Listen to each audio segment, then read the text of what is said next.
Pada pagi tanggal 7 Oktober 1952 menjadi saksi ibu Vladimir Putin yang bernama Maria mengalami kesakitan karena kontraksi di perutnya. Setelah kurang dari setahun mengandung anak ketiga, kehamilan Maria adalah suatu anugerah yang ditunggu oleh Spiridonowicz, juga menjadi kabar paling membahagiakan untuk keluarga besar mereka. Beberapa sumber menyebutkan Maria melahirkan di rumah sakit di kota Leningrad. Saat itu bukan momen terbaik memiliki seorang keturunan sejak masa krisis dan Uni Soviet berada di ujung kehancuran. Pada usia ke-40, Maria melahirkan anaknya dengan berat 3,2 kg. Banyak yang menyebut kelahiran anak ini merupakan keajaiban sebab Maria melahirkan pada usia yang terbilang tidak ideal. Ditambah lagi, saat itu masih dalam masa-masa ketegangan Soviet. Keluarga mereka yang tersisa sempat menjenguknya sebelum akhirnya bayinya dibawa pulang kembali ke apartemen komunal. Sempat terjadi ketegangan ketika Maria dan suaminya hendak menamai bayi itu, sebab pilihan nama depan lebih dibatasi di Rusia daripada di sebagian besar negara barat. Kelas sekolah yang sama di sana mungkin bisa mencakup 3 Vladimir, 5 Kirill, dan 6 Ihor. Itulah sebabnya orang Rusia selalu menggunakan patronymik untuk menghindari kebingungan. Setelah menimbang banyak hal, mereka berdua sepakat untuk menamai anak sewatang mayang mereka dengan Vladimir Vladimirovich Putin, sesuai dengan nama keluarga besar ayahnya, yaitu Vladimir Spiridonowicz Putin. Berdasarkan beberapa sumber menyebutkan bahwa Putin sewaktu kecil sangat disayangi dan dijaga dengan baik oleh kedua orang tua dan keluarga besarnya. Ada motivasi yang begitu dalam di mana Maria dan suaminya tidak mau lagi kehilangan anak untuk ketiga kalinya. Mereka hidup dengan damai hingga masa-masa Perang Dunia Kedua berakhir dan Leningrad berganti nama ke asalnya sebelum perang terjadi. Sebagai seorang penganut ortodoks yang taat, Ibu Putin memastikan putranya menerima baptisan gereja yang layak. Ketika dia berusia 7 minggu, Maria membawa bayi Putin ke katedral Transfigurasi di Pastelia Ulitsa, di mana dia dibaptis pada tanggal 21 November 1952. Akar keluarga Putin sendiri berada di wilayah Tver. Kakek buyutnya berasal dari petani di Pominovo, distrik Turgenev. Rumah keluarga mereka masih ada karena selamat dari kehancuran pada masa pengepungan tentara Jerman. Anggota keluarga besar Maria dan suaminya kerap mengunjungi setiap musim panas, sebab tidak ada yang tinggal di sana ketika musim dingin tiba. Orang tua Putin menggunakan rumah itu sebagai pondok musim panas mereka untuk sekedar melepas rindu bersama. Seperti banyak orang lain di Tver, kakek dari pihak ayah Putin, yaitu Ivanovich Putin, adalah seorang pekerja di Petersburg. Spiridon adalah seorang koki terlatih dan bekerja selama bertahun-tahun selama periode Tsar di restoran Astoria yang terkenal. Pada tahun 1900, ia membangun sebuah rumah yang luas di Pominovo dan pindah ke sana bersama istri dan keempat anaknya selama Perang Dunia Pertama. Terlepas dari segalanya, Maria adalah wanita tangguh yang menyukai kebersihan dan keterapian. Ia selalu menjaga agar plat yang mereka tinggali selalu rapi dan bersih. Putin tampaknya mewarisi selera pakaian yang bagus dari ibunya. Dia selalu tampil sangat baik di hadapan siapapun, bahkan terkesan mahal dan berwibawa. Di sisi lain, orang Rusia lebih menghargai pakaian formal daripada kebanyakan orang barat. Ayah Putin adalah seorang veteran perang. Seperti banyak rekan prajuritnya, dia terlalu tegang dan rentan terhadap kekerasan. Seperti biasa pada saat itu, Vladimir dibesarkan dengan keras dari didikan ayahnya. Hal itu dilakukan agar kelak anak semata wayangnya itu tidak lemah ketika mendapati kondisi yang sulit. Orang tua Putin selalu berusaha untuk menjaga dan melindungi anak satu-satunya mereka sebaik mungkin. Putin mulai sekolah pada usia 7 tahun. Pada tahun-tahun pertama di sekolah, dia adalah orang yang kurang berprestasi dan pembuat honor.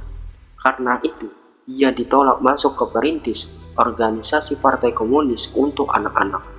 Didorong oleh ayahnya, Vladimir mengambil olahraga tinju, tetapi pada akhirnya memutuskan untuk menyerah ketika hidungnya patah. Sikapnya yang identik dengan kekerasan sebetulnya bertolak belakang dengan janjinya pada ayahnya dan dirinya. Ketika masih duduk di kelas 5 sekolah dasar, Putin sangat suka membaca novel atau cerita-cerita detektif.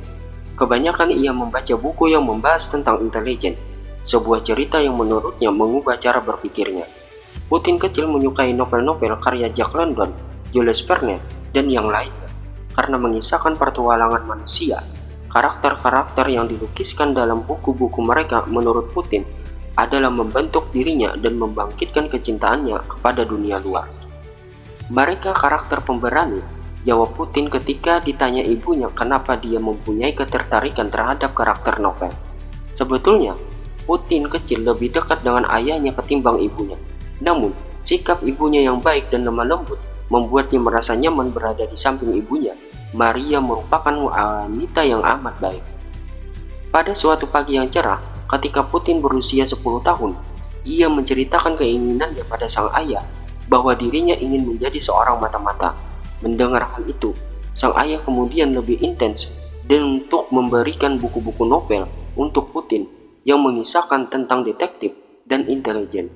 Ayahnya sangat mendukung keinginan anaknya itu, sementara sang ibu justru mengkhawatirkan sebab Maria pikir jalan pikiran Putin akan memengaruhi tingkah lakunya di masa depan.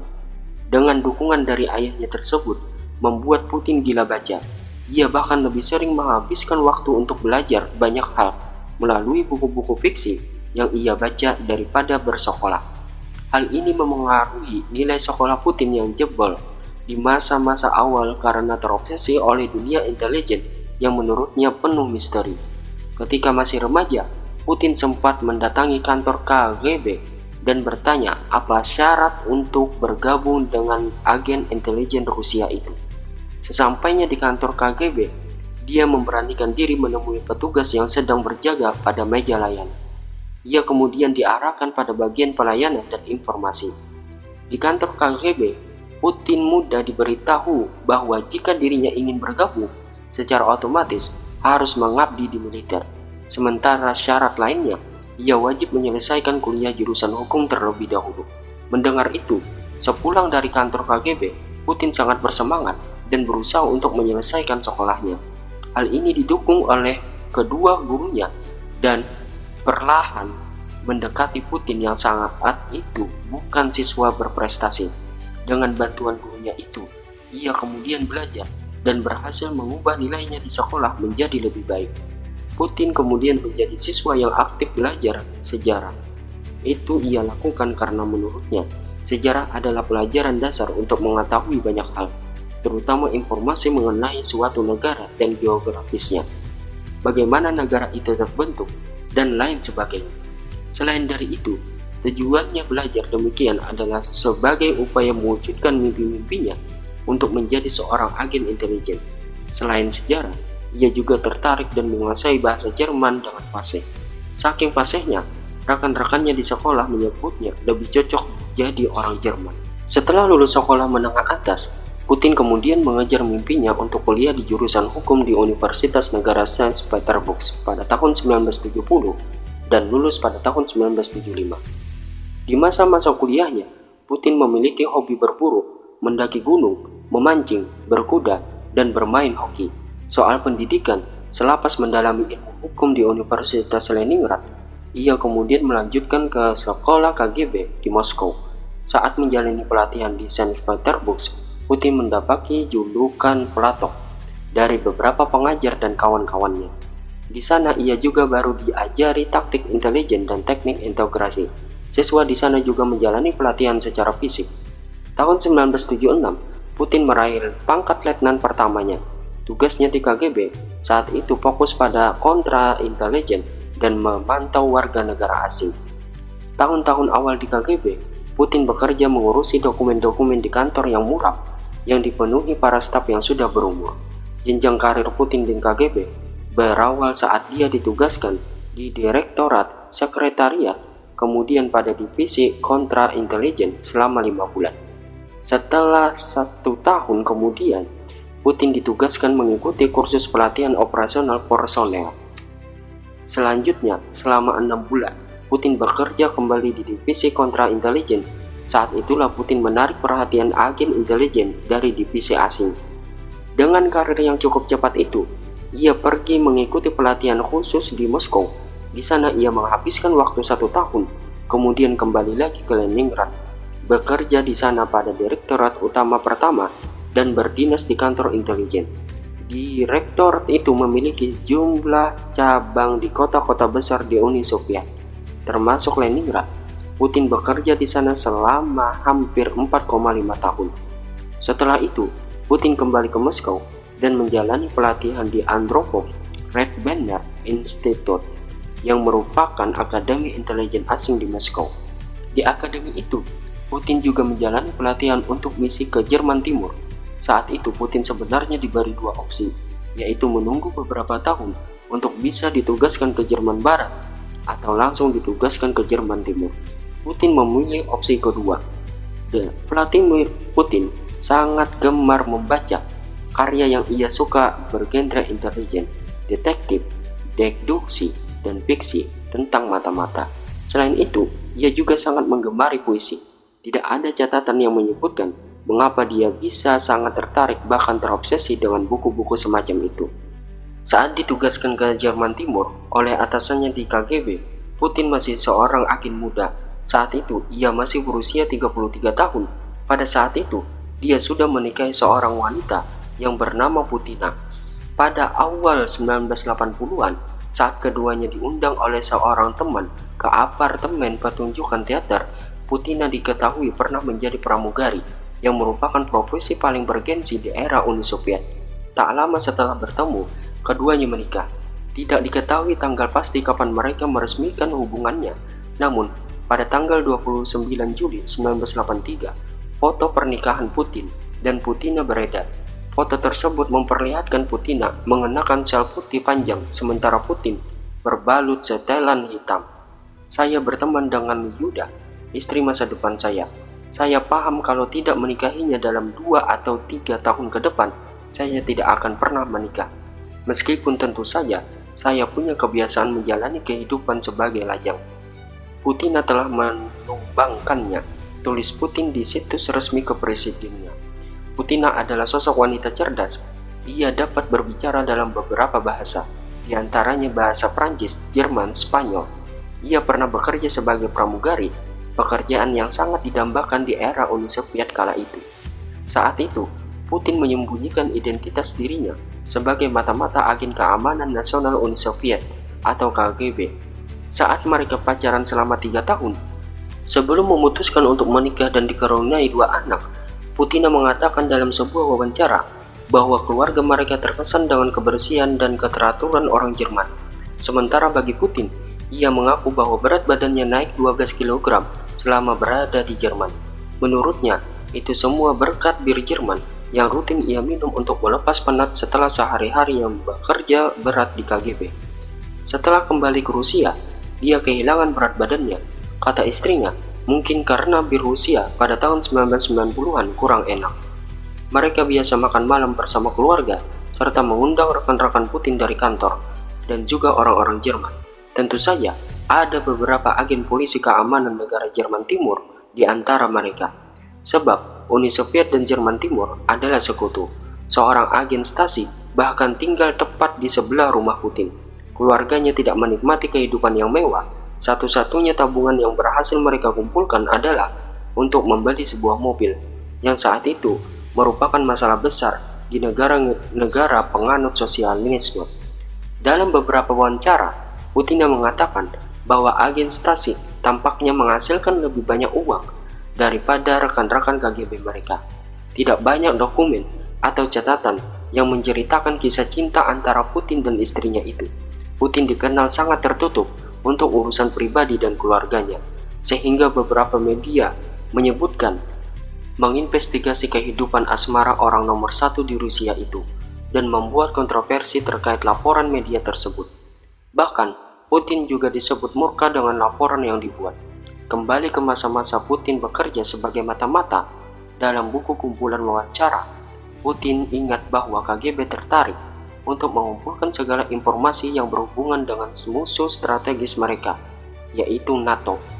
Ia dengan santai menyebut pekerjaannya lumayan rutin dan menjabarkan hal-hal yang biasa ia lakukan. Misalnya, seperti merekrut informan, mengumpulkan informasi, dan mengirim semua data yang diterima ke Moskow. Putin kerap mengingat masa pengabdiannya di Jerman dan tidak pernah melupakan rekan lamannya. Misalnya, pada tahun 2017, dia secara pribadi mengunjungi dan memberi selamat kepada mantan bosnya yang merupakan mantan wakil KGB di bawah Stasi pada ulang tahunnya yang ke-90. Putin sendiri tentu saja adalah seorang pegawai resmi KGB, namun ia bukan berarti berkomunikasi dengan mata-mata ilegal dan membantu mereka tetap berhubungan dengan markas pusat. Selama masa tugasnya menjadi James Bond di Jerman, Putin berhasil mendapatkan informasi penting soal Jerman. Ia dan rekan-rekannya melaporkan beberapa temuan ke markas pusat untuk segera ditindaklanjuti oleh intelijen Soviet. Jerman Timur menampung sekitar 380.000 personel pasukan Soviet dan rudal-rudal jarak menengahnya. Padahal saat itu, Berlin juga menjadi sumber ketegangan antara Soviet dan negara-negara barat. Putin kerap meminta bantuan Stasi dalam urusan logistik seperti mendapatkan telepon yang mereka kendalikan dengan ketat dan apartemen. Tugas resmi Putin adalah mengelola rumah persahabatan Uni Soviet Jerman dan melakukan sejumlah tugas. Tapi tampaknya, tugas-tugas itu hanya cerita rekaan untuk menutupi tugas yang sesungguhnya. Kerjasama yang Putin lakukan dengan Stasi membuatnya mendapat medali perunggu pada November 1987 dari petugas keamanan Jerman Timur, tapi alasan penghargaan itu tidak pernah diketahui. Pada akhir 1980-an, Putin pulang ke Petersburg untuk bekerja sebagai asisten rektor sebuah universitas selama 1,5 tahun. Ia mengerjakan sesuatu yang berhubungan dengan hubungan internasional, tapi tampaknya itu juga hanya cerita rekaan. Ia masih bekerja untuk KGB dan merekrut serta memata-matai para mahasiswa. Putin mengaku tidak ada yang mengetahui ia seorang mata-mata. Rektor universitas itu pun bahkan tidak menyadari itu. Sebenarnya, tidak banyak yang diketahui mengenai sepak terjang Putin selama di KGB. Tidak banyak catatan dan sumber yang dapat menjelaskan dengan rinci apa yang Putin lakukan dan apa saja yang ia dapatkan selama menjadi mata-mata. Namun, Putin memiliki kartu identitas Stasi yang ditemukan dalam kondisi terpelihara baik dalam arsip Stasi.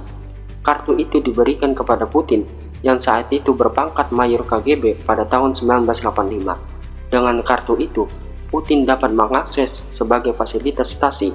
Meski demikian, ia tidak bisa melakukan tugas mata-mata. Selama menjadi agen KGB, Putin dikenal sangat disiplin. Ia selalu bangun lebih awal ketika pagi dan rutin melakukan olahraga. Ia selalu melakukan segala hal dengan sangat hati-hati. Sorot matanya menyelidiki, namun sikapnya santai. Postur tubuhnya yang ideal membuat sikapnya berwibawa. Putin juga dikenal cerdas sebagai anggota KGB. Meski tergolong agen kelas menengah, dalam beberapa catatan menyebutkan sikapnya itu terbentuk bahkan sebelum ia memulai karirnya sebagai petugas mata-mata. Beberapa buku tentang intelijen dan detektif membentuk pola pikir Putin untuk selalu mendalami karakter seseorang dan mempelajari situasi dalam keadaan apapun. Ia berlatih deduksi dan psikologi dari pendidikannya sebelum resmi diangkat menjadi agen KGB. Banyak orang menyukai kisah-kisah detektif dan bagaimana sikap tokoh-tokoh dalam buku itu ketika berada di lapangan. Ada kisah menarik dengan gaya berjalan Putin saat berjalan. Putin tidak pernah mengayunkan tangan kanannya, beda dengan tangan kirinya yang lebih aktif terayun ke depan dan belakang. Kebiasaan itu dilakukan sejak Putin masih menjadi anggota KGB, sebab semua anggota intelijen Rusia kala itu mempersenjatai dirinya dengan pistol yang disembunyikan di balik baju mereka. Jika anggota KGB itu kidal, maka senjata disembunyikan di bagian kiri tubuhnya. Saat berjalan, tangan kirinya cenderung tidak terayun. Itu akan memudahkan dia menggunakan senjata secara lebih cepat jika ada musuh yang mencelakai dirinya. Kebetulan, Putin bukan kidal. Masuk akal jika tangan kanan Putin tidak pernah terayun saat berjalan. Sebab, bisa jadi ketika ia telah menjabat sebagai seorang presiden, Putin masih menyimpan senjata di balik baju sebelah kanannya untuk berjaga-jaga. Sikap seperti itu tentu tidak pernah bisa lepas dari dunia agen intelijen. Meskipun dirinya telah pensiun dan sudah tidak berada di lapangan lagi, setiap agen mata-mata seperti Putin selalu dilengkapi dengan banyak hal. Salah satunya kecerdasan intelektual dan psikologi dasar hingga tingkat tinggi. Hal ini berarti setiap agen yang akan ditugaskan di lapangan harus memahami banyak hal. Misalnya, letak geografis di mana ia akan ditugaskan, karakter masyarakatnya, bahkan kebiasaan mereka, dan sebagainya. Dengan demikian, setiap agen yang ditugaskan dapat menganalisis untuk melakukan tindakan paling tepat ketika memperoleh informasi penting yang dibutuhkan. Mempelajari soal lokasi penugasan juga bermanfaat untuk memetakan aktivitas spionase yang dibutuhkan. Pengetahuan tentang target operasi juga jadi hal penting sebelum melakukan tindakan. Seorang agen mata-mata harus tahu apa dan siapa yang menjadi target mereka dengan diam-diam. Ini bermanfaat untuk menyembunyikan identitas agar tidak diketahui. Misal begini, ketika agen ditugaskan memata-matai seseorang, hal pertama yang dilakukan adalah mendekati target. Mendekati target berarti harus tahu sifat atau karakternya, misalnya kebiasaannya bagaimana, apa saja makanan atau minuman favoritnya. Saat agen tersebut bertemu dengan target, agen biasanya melakukan cara dengan mentraktir minuman atau makanan yang si target suka, supaya untuk menarik simpati dirinya. Jika hal itu berhasil dilakukan, maka langkah selanjutnya adalah berusaha menjadi teman atau sahabatnya. Jika sudah menjadi teman atau sahabatnya, agen akan berusaha akrab dan tinggal menemukan momen yang tepat untuk berbicara hal-hal yang begitu pribadi untuk mengorek informasi yang diperlukan markas pusat. Biasanya, agen akan memberikan pertanyaan yang menjebak, namun tidak disadari oleh target operasi. Namun, ada dua kondisi ketika agen memberikan pertanyaan-pertanyaan seperti itu. Pertama, jika target adalah orang yang cerdas dan sukar ditebak, bisa jadi ia akan dicurigai dan menimbulkan masalah besar sebelum memperoleh informasi. Kedua, jika target orang yang mudah dipengaruhi, awalnya dia akan memberikan banyak jawaban ketika agen memberikan pertanyaan, namun dia akan lambat tersadar. Hal ini justru menjadi sesuatu yang berbahaya, sebab ketika target dan agen tidak bertemu, bisa jadi target tersebut menyusun rencana yang mungkin tidak disadari oleh agen dan dapat membahayakan nyawanya. Usai masa-masa penugasan sebagai agen mata-mata untuk KGB di Jerman Timur, Putin kembali ke Leningrad pada tahun 1990. Di sana, ia menjadi asisten rektor Universitas Negeri Leningrad yang membidangi hubungan internasional. Namun, cerita ini dianggap banyak orang sebagai akal-akalan badan intelijen saja. Beberapa orang meyakini bahwa Putin masih tetap menjadi seorang agen mata-mata dengan tugas lain yang dilakukannya di dalam negeri, termasuk salah satunya memata-matai mahasiswa di tempatnya bekerja, yang mungkin jadi tempat praktek spionase negara barat. Hal ini diperkuat dengan beberapa laporan media massa dunia yang melakukan investigasi terkait hal ini. Dalam salah satu catatan menyebutkan, meskipun KGB dan Tentara Merah Soviet masih beroperasi di Jerman Timur, ketika Putin kembali ke Leningrad pada tahun 1990, ia masih sebagai anggota cadangan aktif.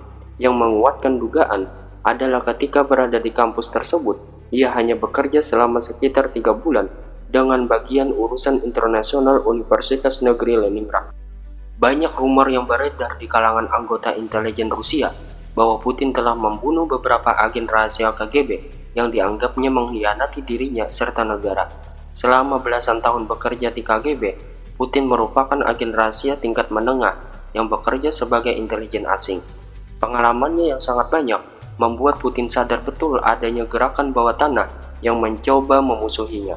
Atas dasar itulah, Putin dicurigai berperan dalam kasus pembunuhan beberapa agen KGB. Ketika masih muda, Putin bukan berasal dari orang kaya. Keluarganya juga bukan dari kalangan bangsawan yang memiliki banyak aset untuk dapat dijadikan pegangan untuk bertahan hidup hingga beberapa generasi. Menjadi anak yang dibesarkan dari perang, membuatnya banyak dijuluki sebagai anak peluru. Julukan ini didapatnya dari banyak teman-temannya dan beberapa orang yang ia temui.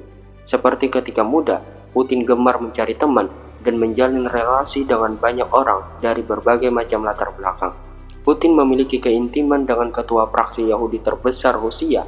Fraksi para rabbi tersebut menceritakan bagaimana ketika Putin masih muda, Putin pernah kelaparan dan mereka memberinya makan. Sejak saat itu, Putin merasakan rasa bersyukur dan selalu bertanya dalam benaknya, mungkinkah mereka masih memberiku makan? Belakangan diketahui rupanya sekte ini berada di barisan depan di NWO, sebuah kumpulan orang yang menginginkan tatanan dunia baru di bawah kekuasaan satu sistem yang terpusat. Pembelot MI6, Tom Lynch, yang dilatih bersama dengan agen muda KGB Putin, mengungkapkan mereka berdua belajar untuk melayani Illuminati yang terlahir untuk memimpin penjaga masyarakat yang memilih diri mereka sendiri. Putin dicuci otak dan dikendalikan oleh MI6 dan mungkin masih demikian, kata Tom Lynch. Hal ini dapat menjelaskan reaksi Putin yang diam terhadap peristiwa ditenggelamkannya krus oleh AS dan tragedi pembantaian Beslan yang dibantu dan didukung oleh MI6. Tom Lynch mengatakan Putin adalah Freemason Royal Arch, namun bukan lagi Freemason secara utuh, karena telah melanggar pemrograman pikirannya. Dari kecil, Putin telah hidup bersama paham komunis, meski ibunya Maria membaptisnya ketika masih bayi dan membuatnya jadi seorang Katolik, namun paham komunis nampaknya dianut hingga ia beranjak dewasa. Ketika muda, ia menerima paham lain soal premanos dari orang-orang yang ditemui di fraksi Yahudi, dan secara diam-diam menganut dogma yang ditanamkan dari ajaran Freemason. Hal ini membuat para kelompok organisasi hitam itu meyakini bahwa Putin adalah bagian dari mereka, meskipun secara tegas tidak disebutkan. Singkat cerita, setelah Perang Dunia II, Eropa dibagi-bagi antara Uni Soviet dan negara-negara Barat. Soviet kemudian mendirikan tirai besi yang memisahkan Timur dari Barat. Jerman yang kalah perang dibagi-bagikan untuk Amerika Serikat, Inggris, Prancis, dan Uni Soviet. Yang menduduki bagian timur, Jerman Timur, yang nama resminya adalah Republik Demokratik Jerman, menjadi tumpuan Uni Soviet di Eropa Barat. Berlin yang terletak di bagian timur Jerman sendiri terbagi 4, wilayah Inggris, Prancis, dan Amerika Serikat di barat, dan zona Soviet di timur. Maka Berlin Barat menjadi kantong negara barat yang dikelilingi oleh wilayah Jerman Timur. Tembok Berlin dibangun pada tahun 1961 karena banyak warga Berlin Timur yang menyeberang ke barat. Pada tahun 1980-an, Uni Soviet menghadapi masalah ekonomi parah dan kelangkaan pangan. Ledakan reaktor nuklir pembangkit listrik Ukraina pada April tahun 1986 menjadi simbol runtuhnya blok komunis. Uni Soviet pada tahun 1985 dipimpin oleh seorang pemimpin yang relatif muda, Mikhail Gorbachev, di mana ia memperkenalkan kebijakan reformasi dengan nama keterbukaan dan restrukturisasi. Gerakan reformasi telah bangkit di blok komunis. Aksi pemogokan di Polandia mencapai puncaknya ketika Partai Komunis yang berkuasa memutuskan untuk meresmikan serikat buruh yang dilarang Solidaritas. Bulan Februari 1989, Solidaritas berunding dengan pemerintah untuk mengadakan pemilihan umum yang bebas, sekalipun Partai Komunis Polandia tetap berhasil mempertahankan kursi mereka. Tetapi lewat pemilu, Solidaritas berhasil mendominasi kursi di parlemen, dimanapun mereka berada.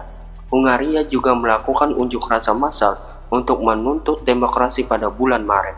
Sementara pada bulan Mei, pagar kawat berduri sepanjang perbatasan dengan Australia dibongkar. 2 juta orang di Estonia pada hari yang mendung seolah-olah jadi lautan manusia.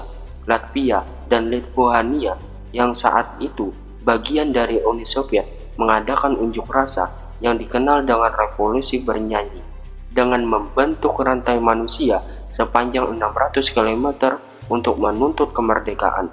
Bulan Agustus, Hungaria membuka perbatasan dengan Australia di barat. Ini berarti mereka mengizinkan pengungsi Jerman Timur untuk melarikan diri.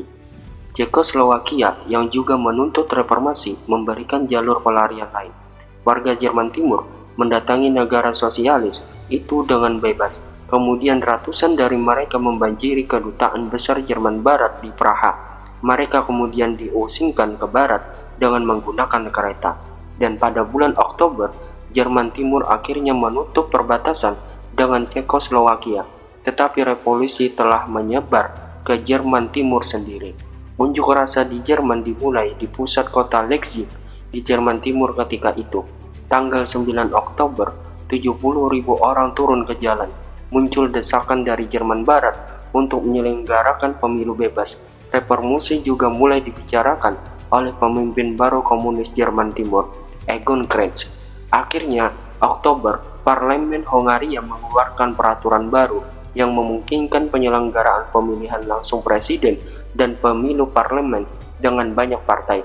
Kemudian, pada tanggal 31 Oktober, jumlah orang yang menuntut demokrasi di Jerman Timur melonjak menjadi 500 juta.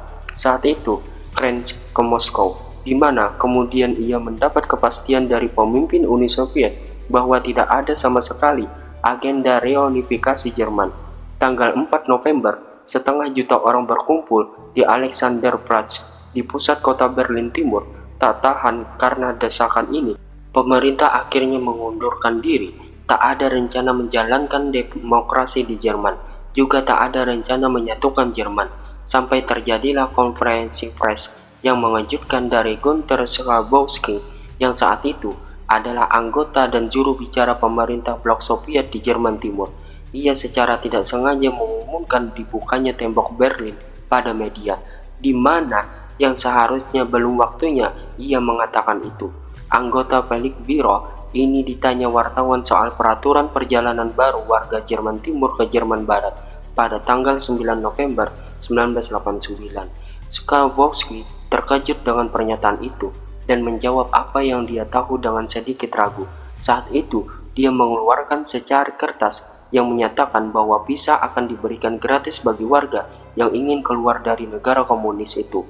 Begini kata Schabowski, pria berjas dengan sikap ragu-ragu itu di hadapan para jurnalis. Karena itu, kami memutuskan bahwa hari ini untuk menerapkan peraturan yang memperbolehkan semua warga Republik Demokratik Jerman untuk meninggalkan Jerman Timur melalui perlintasan perbatasan mana saja, kata Schabowski, yang disiarkan secara langsung oleh televisi dan dimuat oleh seluruh koran di Jerman. Kemudian ditanya kembali oleh wartawan kapan peraturan itu akan berlaku. Dengan kikuk ia kemudian menjawab, menurut informasi yang saya terima, secepatnya, tanpa ditunda. Lanjut Schabowski dengan kebingungan, sembari mencari-cari informasi di tumpukan kertas yang ada di depannya. Belakangan diketahui bahwa informasi itu seharusnya dirilis sebelum pukul 4 pagi keesokan harinya. Pernyataan Schabowski juga tidak lengkap. Seharusnya warga Jerman Timur wajib mengajukan visa dengan tertib di lembaga terkait, bukan langsung datang ke perbatasan dan melintas. Namun nasi sudah menjadi bubur. Pernyataan yang sama sekali salah itu sudah dilahap media. Beberapa menit usai konferensi pers itu, media menayangkan judul pemberitaan besar-besaran, "Tembok telah runtuh," dan membuat Schabowski gemetaran. Schabowski jadi pucat pasi. Ketika saat itu juga ribuan warga Berlin Timur membanjiri pos pemeriksaan menuju Berlin Barat. Petugas perbatasan yang tidak tahu apa-apa sibuk menelepon pejabat untuk mencari tahu apa yang terjadi. Warga semakin banyak berdatangan, beberapa membawa palu untuk menghancurkan tembok. Peristiwa ini berlangsung selama beberapa bulan sampai akhirnya pemerintah Jerman Timur menyerah dan menghancurkan tembok itu. Runtuhnya tembok Berlin merupakan awal dari reunifikasi Jerman pada 3 Oktober 1990, di mana hal itu mengakhiri 4 dekade perpecahan akibat Perang Dingin. Schabowski adalah satu-satunya anggota Politburo Jerman Timur yang turun ke jalan dan bertemu dengan para demonstran. Ia melakukan itu tidak lama sebelum tembok Berlin runtuh. Dia juga dituduh pengkhianat oleh beberapa loyalis Partai Komunis. Setelah reunifikasi Jerman, Schabowski dan 2 anggota Politburo lainnya dipenjara dan penembakan orang-orang yang mencoba menerobos tembok Berlin sebelum diruntuhkan. Dia juga telah bertanggung jawab dan mengaku menyesal. Sementara itu, di Rumania, demonstrasi menjatuhkan diktator komunis Nicolae Ceausescu. Dia dan istrinya, Elena, ditangkap dan dihukum mati di hari Natal. Lebih dari 1.000 orang meninggal sebelum dan sesudah revolusi. Ini menjadikan Rumania sebagai satu-satunya negara di mana revolusi memakan korban jiwa, sebab di negara-negara lain nyaris tidak ada korban. Pada tahun 1990, Latvia, Lithuania, dan Estonia mengambil keuntungan dengan menjatuhkan pemerintahan komunis lewat pemilu. Rakyat menuntut kemerdekaan, Uni Soviet runtuh, beberapa bangunan di kota-kota hancur, tetapi Gorbachev tetap berusaha melakukan reformasi dengan mengumpulkan 15 orang pemimpin dari berbagai negara bagian di dalam Republik Soviet. Kelompok garis keras komunis menolak upaya ini. Mereka berusaha melakukan kudeta pada bulan Agustus 1991 ketika Gorbachev sedang berlibur di Crimea. Namun, kudeta ditumbangkan dalam 3 hari. Sementara kekuatan yang pro-demokrasi mendukung Boris Yeltsin, Presiden Republik Rusia. Namun ini justru awal runtuhnya Republik Serikat Sosialis Uni Soviet atau USSR. Satu persatu dari negara republik yang menjadi anggotanya menyatakan kemerdekaan. Pada akhir tahun, bendera Soviet berkibar untuk terakhir kalinya. Tanggal keruntuhan Uni Soviet sebetulnya sudah diketahui. Itu bukan pada hari ditandatanganinya Piagam Belozar atau pada kudeta Agustus tahun 1991, melainkan pada 13 September tahun 1985, ketika Menteri Perminyakan Arab Saudi, Ahmed Yamani, menyatakan bahwa negaranya keluar dari perjanjian pembatasan produksi minyak dan mulai meningkatkan produksinya di pasar minyak. Setelah itu, Arab Saudi meningkatkan produksi minyak sebesar 5,5 kali lipat dan harga minyak turun 6,1 kali lipat. Prion Evans yang kala itu menjabat sebagai Menteri Hubungan Ekonomi Luar Negeri dalam Kabinet Gaidar dan kini merupakan seorang pengusaha berpengaruh, mendukung interpretasi tersebut. Sebab itu adalah titik balik utama pada tahun 1986 ketika harga minyak jatuh. Seluruh kemungkinan untuk menghasilkan pendapatan Uni Soviet pun runtuh. Pendapatan minyak mendanai kebutuhan biji-bijian. Hal ini dikarenakan sebesar 17% biji-bijian Soviet adalah hasil impor. Uang itu juga digunakan untuk menyuap para elit dalam bentuk barang jadi yang dibeli pemerintah dari barat. Ini juga dipertegas karena ada saat itu Uni Soviet tak mampu menghasilkan barang-barang dengan kualitas sebaik buatan barat, juga supaya barang-barang itu tersedia hingga ke lapisan atas. Di sisi lain, turunnya harga minyak ternyata bertepatan dengan perlambatan ekonomi yang dimulai pada tahun 1960-an. Tren jangka panjang ini yang diperparah dengan penurunan pendapatan minyak menyebabkan runtuhnya model ekonomi Soviet. Pada saat yang sama, beberapa ahli percaya bahwa terlepas dari inefisiensi ekonomi Soviet dan kelangkaan barang-barang pokok, situasi kala itu tidak terlalu buruk. Vladimir Soloveitchik, sosiologi terkenal Soviet yang kemudian menjadi warga negara Amerika, mengatakan bahwa dekade terakhir keberadaan Uni Soviet tingkat pertumbuhan ekonomi terus menurun, kualitas barang memburuk, dan kemajuan ekonomi melambat. Meski demikian, kondisi kala itu sebetulnya lebih bersifat kronis daripada fatal atau mematikan. Layaknya orang yang sakit, masyarakat yang sakit pun bisa berumur panjang. Memang, berdasarkan statistik resmi Soviet, PDB negara baru mengalami penurunan untuk pertama kalinya pada tahun 1990, setahun sebelum keruntuhan. Di akhir tahun 1980-an, pada masa perestroika, juga sempat terjadi peningkatan kekerasan yang disebabkan persaingan nasionalisme etnis di Republik-Republik Soviet. Contoh pertama, kekerasan etnis terjadi pada akhir tahun 1986 di ibu kota Kazakhstan, Almaty. Saat itu, anak-anak muda Kazakhstan yang tak puas dengan pengangkatan kepala republik mereka yang merupakan seorang beretnis Rusia berdemonstrasi hingga menyebabkan kerusuhan. Akhirnya, pemerintah mengirim pasukan untuk meredakan kerusuhan. Kemudian, ada program pembunuhan besar-besaran di kota Sumbay, Azerbaijan. Kemudian disusul aksi kekerasan di Tbilisi, Baku, dan tempat-tempat lain di seluruh negeri. Konflik paling berdarah terjadi di Karabakh antara Azerbaijan dan Armenia, dan kadang-kadang disebut sebagai salah satu pemicu politis utama yang mengawali disintegrasi Uni Soviet. Pada akhir tahun 1980-an, konflik Inggris berubah menjadi mematikan, menewaskan ratusan orang dalam pertempuran. Namun, bahkan pada tahun 1990, mayoritas Republik Soviet tak ingin meninggalkan Uni Soviet. Menurut sejarawan Rusia Alexander Subin, situasi kala itu terbilang relatif tenang. Dari 15 Republik Soviet, hanya negara-negara Baltik seperti Latvia, Lithuania, Estonia, dan negara non-Baltik, Georgia, yang dengan tegas ingin melepaskan diri.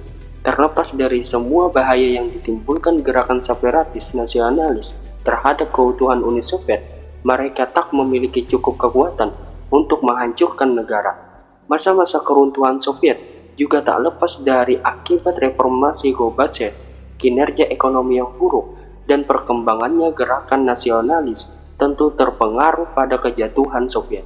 Tetapi, faktor yang benar-benar dianggap memicu keruntuhan negeri tirai besi adalah tindakan pemimpin negara itu sendiri, yang dimulai pada pertengahan 1980-an dengan kebijakan Gorbachev. Ada teori konspirasi yang populer di Rusia. Teori itu mengatakan bahwa Gorbachev sengaja berusaha menghancurkan sosialisme dan Uni Soviet. Namun, itu tak ditanggapi secara serius karena tidak ada indikasi apapun yang menunjukkan bahwa ia benar-benar ingin melemahkan kepemimpinannya sendiri. Sebaliknya, Perestroika mencoba mereformasi sistem Soviet yang pada saat itu menunjukkan tanda-tanda penurunan reformasi pertamanya, yang disebut percepatan ekonomi, seharusnya melepaskan potensi sosialisme modern. Slapentok menyebut reformasi ini neo-Stalinis karena dilakukan dalam paradigma yang sama dengan kebijakan pendahulu Gorbachev yang kejam. Meskipun Gorbachev berniat baik, ekonomi gagal untuk mempercepat, dan sebaliknya kebijakannya yang tidak efektif malah melemahkan negara. Sistem Soviet sebelum Gorbachev memang buruk, tapi karena reformasinya itu, semua langsung berhenti berfungsi. Demi modernisasi ekonomi, Gorbachev memulai proses demokratisasi radikal yang membuat kematian sistem Soviet dan negara menjadi tak terelakkan dari kehancuran. Sementara itu, muncul aktor-aktor baru, di antaranya Boris Yeltsin yang ingin menciptakan Rusia yang merdeka. Ini berarti kematian Uni Soviet yang tak terhindarkan. Dan singkat cerita, usai Putin tak lagi bertugas dari dinas mata-mata yang membangun pemikiran, sikap, dan kepemimpinannya, Putin hidup di Leningrad sebagai pendukung Anatoly Sobchak, seorang politikus liberal. Saat Sobchak menang dalam pemilu Rusia pada tahun 1991, Putin ditunjuk menjadi kepala hubungan eksternal. Sejak bersama Sobchak, Putin belajar politik. Dengannya, ia merupakan orang kepercayaan politikus itu dan sering diajak dalam kunjungan-kunjungan dan perundingan. Hal itu memengaruhi pola pikir Putin dan menambah wawasannya tentang birokrasi dan dunia kepemimpinan Rusia. Karirnya mulai berjalan dengan terang benderang usai ditunjuk sebagai penasehat untuk ketua dewan kota Leningrad, dan kiprahnya terus menanjak hingga menjadi Bupati 1 wali kota Leningrad. Setelah kekalahan Sobchak pada tahun 1996, Putin mengundurkan diri dari jabatannya. Ia kemudian pindah ke Moskow. Putin naik ke jajaran teratas pemerintahan Rusia setelah bergabung dengan pemerintahan Presiden Boris Yeltsin pada tahun 1998. Dia diangkat sebagai wakil kepala manajemen pemerintahan Presiden Boris di tahun yang sama dan bertanggung jawab atas hubungan Kremlin dengan pemerintahan daerah. Tak lama kemudian, dia ditunjuk sebagai Kepala Keamanan Federal, cabang organisasi bekas KGB, sekaligus menjadi Kepala Dewan Keamanan Pemerintah Boris. sebagai bentuk penghormatan pemerintah terhadap karir Putin selama di KGB. Pada Agustus tahun 1999, Boris memecat Perdana Menteri Sergei Satavasin bersama dengan kabinetnya dan mempromosikan Putin sebagai gantinya. Boris yang dikenal tegas dan membawa awal-awal perubahan untuk Soviet dan pelaku sejarah dalam terbentuknya Rusia ini mempercayai Putin dalam berbagai urusan politik. Hal itu bukan tanpa alasan, sebab menilik latar belakang Boris sebagai seorang pejuang pertama Rusia membuat tindakannya berdasarkan analisis dan informasi historis sebelum memberikan kepercayaan kepada orang-orang yang ia tunjuk. Sebelum jadi presiden, Boris menempuh pendidikan di Institut Politeknik Uralsk dan bekerja di berbagai proyek konstruksi dari tahun 1955 hingga tahun 1968. Ia kemudian bergabung dengan Partai Komunis pada tahun 1961. Pada tahun 1968, ia mulai bekerja penuh waktu di partai tersebut. Hingga pada tahun 1976, ia menjadi sekretaris pertama partai. Setelah itu dia mengenal Gorbachev, rekan-rekannya di kota Stavropol. Setelah Gorbachev berkuasa, ia memilih Boris pada tahun 1985 untuk membersihkan korupsi di organisasi Partai Moskow dan mengangkatnya jadi wali kota Moskow. Namun, Boris sempat mengkritik Gorbachev, bahkan mengasingkannya. Boris kemudian mengundurkan diri dari kepemimpinan Partai Moskow pada tahun 1987 dan dari Politbiro pada tahun 1988. Boris diturunkan pangkatnya menjadi wakil menteri untuk konstruksi, tetapi kemudian melakukan comeback paling luar biasa dalam sejarah Soviet. Popularitasnya di kalangan pemilih Soviet sebagai pendukung demokrasi dan reformasi ekonomi bisa membawanya mendapat kursi Kongres Deputi Rakyat Uni Soviet atau Parlemen Soviet yang baru. Setahun kemudian, pada 29 Mei 1990, Parlemen Rusia memilihnya sebagai Presiden Rusia. Boris secara terbuka memberi Rusia lebih banyak otonomi dan menyatakan dirinya mendukung ekonomi berorientasi pasar dan sistem politik multipartai. Selama terjadi kudeta singkat terhadap Gorbachev oleh komunis garis keras pada Agustus 1991, Boris menentang para pemimpin kudeta dan menggalang perlawanan di Moskow sambil menyerukan kembalinya Gorbachev. Ketika kudeta runtuh, beberapa hari setelah dimulai, Boris muncul sebagai tokoh politik paling kuat di negara itu. Pada Desember 1991, ia dan Presiden Ukraina dan Belarus mendirikan Persemakmuran Negara-Negara Merdeka baru yang akan menggantikan Uni Soviet. Ketika Uni Soviet runtuh, setelah pengunduran diri Gorbachev sebagai Presiden Soviet pada 25 Desember 1991, pemerintah Rusia di bawah kepemimpinan Yeltsin kemudian mengambil alih banyak tanggung jawab untuk pertahanan, urusan luar negeri, dan keuangan. Pada Desember 1994, Boris mengirim pasukan tentara Rusia ke Chechnya yang secara sepihak memisahkan diri dari Rusia pada tahun 1991. Namun tentara terbukti tidak mampu sepenuhnya menekan pemberontak. Pada kenyataannya, justru perang mengikis popularitas Boris yang semakin menurun. Perang di Chechnya dan kegagalan reformasi pasar bebas untuk memacu pertumbuhan ekonomi merudupkan prospek Boris untuk terpilih kembali sebagai presiden Rusia. Namun, secara mengejutkan, Boris memenangkan pemilihan kembali pada Juli 1996. Boris menghabiskan berbulan-bulan setelah kemenangan pemilihannya untuk memulihkan diri dari serangan jantung yang dideritanya selama masa kampanye. Kondisi kesehatan Boris adalah masalah yang berulang dan ia kerap kambuh. Pada awal masa jabatan keduanya, Boris menandatangani perjanjian gencatan senjata dengan Chechnya. Kemudian, pada tahun 1997, merundingkan perjanjian damai. Pada akhir 1990, manuver politik mendominasi sebagian besar pemerintah negara itu. Ketika Boris memecat 4 perdana menteri, pada tahun 1998, ia memecat seluruh kabinetnya, meskipun banyak yang kemudian diangkat kembali.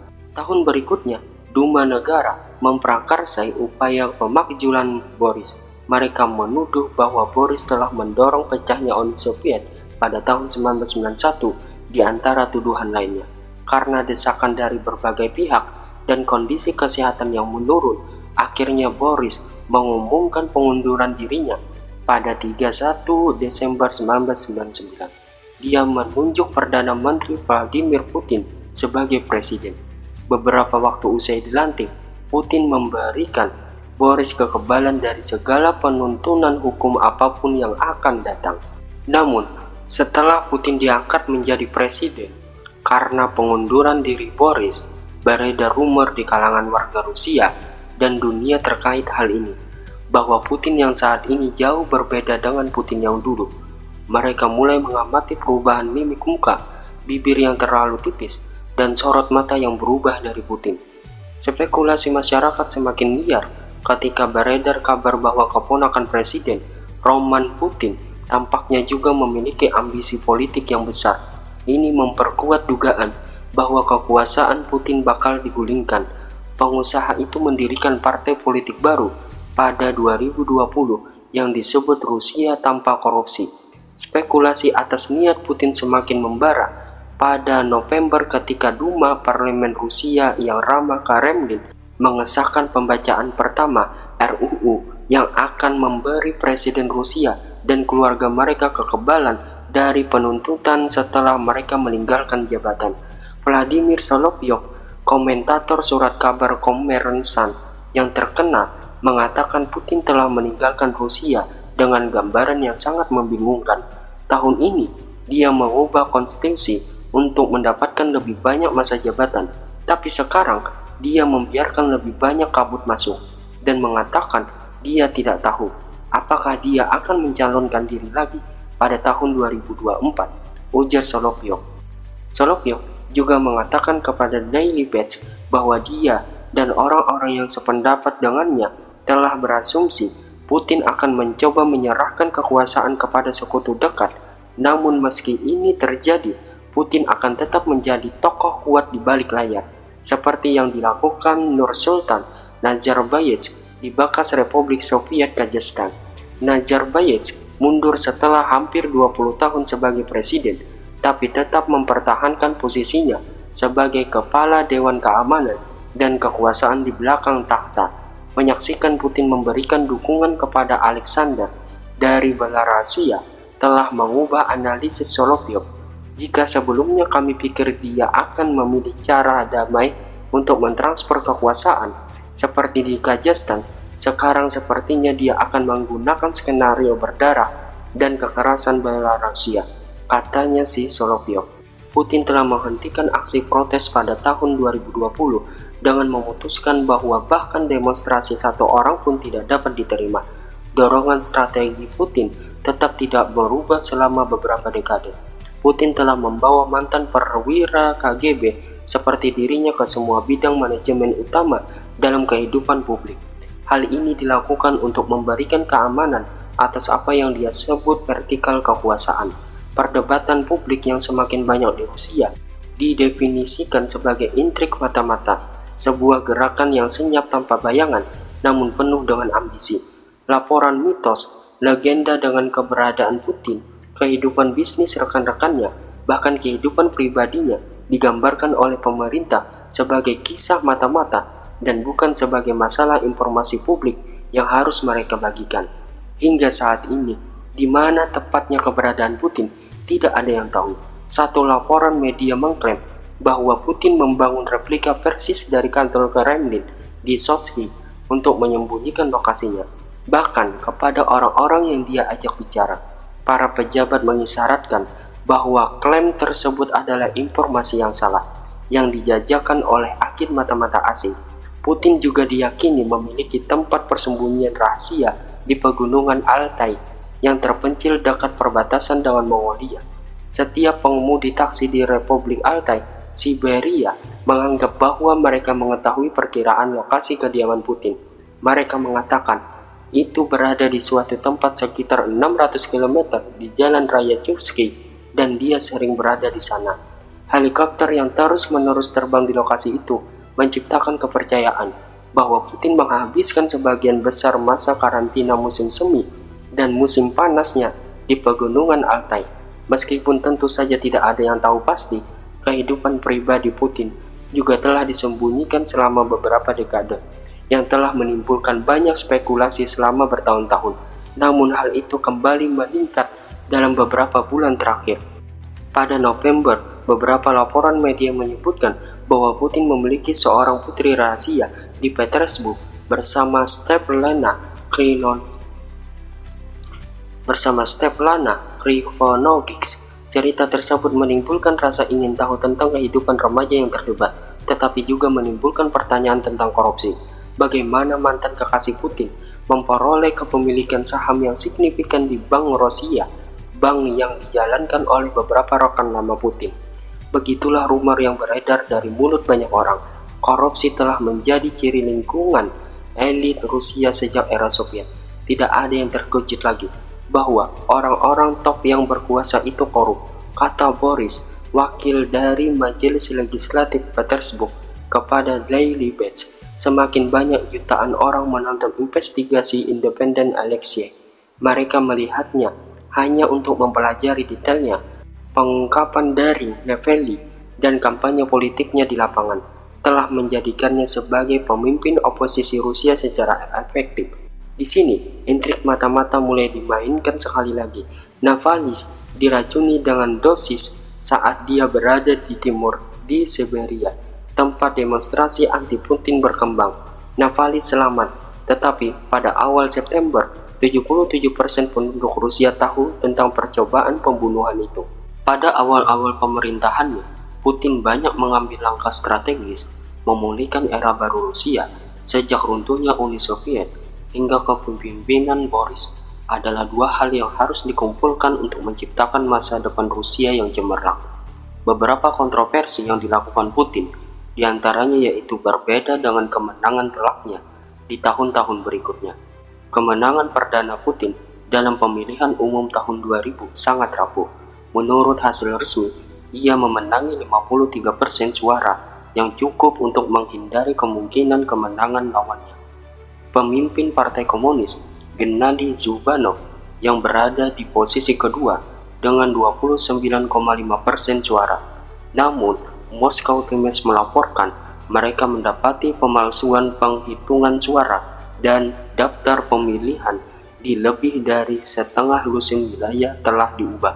Pada 2011, Temtsov dan Milov melaporkan adanya dugaan pelecehan dan korupsi pada dekade pertama kekuasaan Putin. Mereka juga melaporkan adanya penurunan populasi 1,5 juta orang per tahun. Tidak hanya itu, terdapat juga peningkatan tajam ketergantungan pada komoditas dari 44% menjadi 65%. Meningkatnya kesenjangan sosial dan penghapusan dana pensiun nasional. Pada 2012, Vladimir Putin pernah mengatakan dirinya bekerja seperti budak dapur bagi rakyat Rusia. Nemtsov dan Milov menyindir pernyataan Putin sebagai budak terkaya di dunia. Dalam laporan juga mengatakan, deklarasi resmi Putin untuk tahun 2012 mengatakan bahwa penghasilannya adalah 3.661.765 rubel agar dapat membeli koleksi jam tangannya yang bernilai 22 juta rubel. Dia harus bekerja tanpa makan atau minum selama 6 tahun penuh. Pasca keruntuhan Uni Soviet, Republik Federasi Rusia harus menghadapi konflik-konflik yang selama ini tersembunyi. Banyak bermunculan berbagai gerakan separatis yang mulai mengancam integritas wilayah Rusia. Salah satunya adalah konflik yang terjadi di Chechnya. Sebagai salah satu dari 21 negara bagian Republik Federasi Rusia, Chechnya secara administratif memperoleh otonomi penuh Rusia dan mendapatkan kedaulatan secara de facto. Dengan mayoritas penduduk beragama Islam, terdapat kecenderungan akan kemunculan gerakan-gerakan fundamentalisme Islam di Republik Chechnya. Gerakan fundamentalisme ini kemudian berkembang menjadi gerakan separatis, di mana simbol-simbol agama dan etnis menjadi bagian integral dari gerakan tersebut. Tujuannya tidak lain adalah untuk memerdekakan diri dari pemerintah Federasi Rusia dan mendirikan negara Islam. Sejak turunnya Boris, Putin mulai menaikkan anggaran militer sebesar 25-30% pada awal-awal masa pemerintahannya. Desember tahun 2001, anggaran terhadap satu divisi dalam pasukan dinyatakan sebanyak 500 juta rubel.